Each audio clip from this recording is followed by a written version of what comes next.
your new identity, because you are starting on a point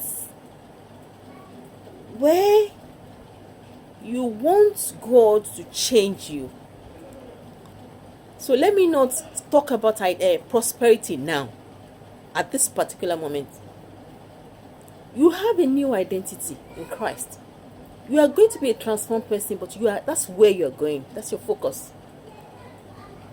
But before, you had those weaknesses that people identified you with.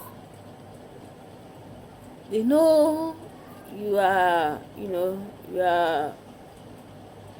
somebody that loves to sleep excessively, that loves to eat. You can eat anything you can.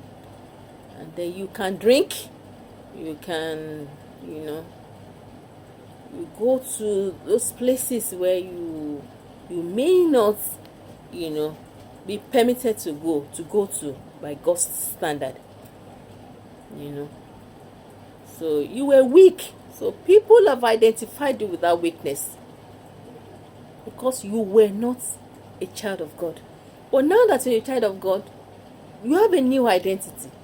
So they identify you by that new identity as a good, as an improved person, as somebody who has worked on herself, who God has worked on. So you have that identity. You are no longer that old person. You are a new identity in Christ now. And because you have that identity, people can know you now by those features that you have now. So that's having a new identity in Christ. Secondly, you have likeness to Christ. What this means is that basically we can look at this and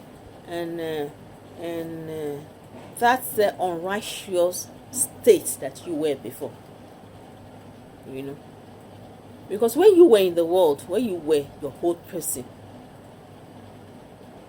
you were living, you may have been living a reckless life, because of your worldly ways.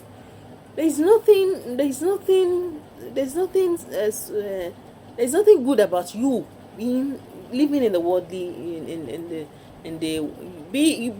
being in the worldly pleasures of life. So if you are that person that used to be in the world rather than being in Christ, then when you are born again now, you are crucified. You went down because Christ was crucified. And then he came back. So you were crucified with Christ.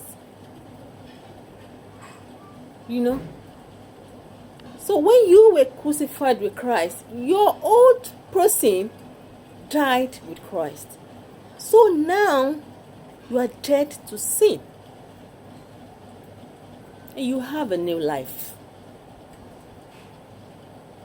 So your old ways have passed. Your old ways, you have sacrificed those old ways. And you have a new identity. You have a likeness, because Christ is a saint. You can say Christ is somebody who does not sin. Christ has a sinless nature. We were all born into this world in sin.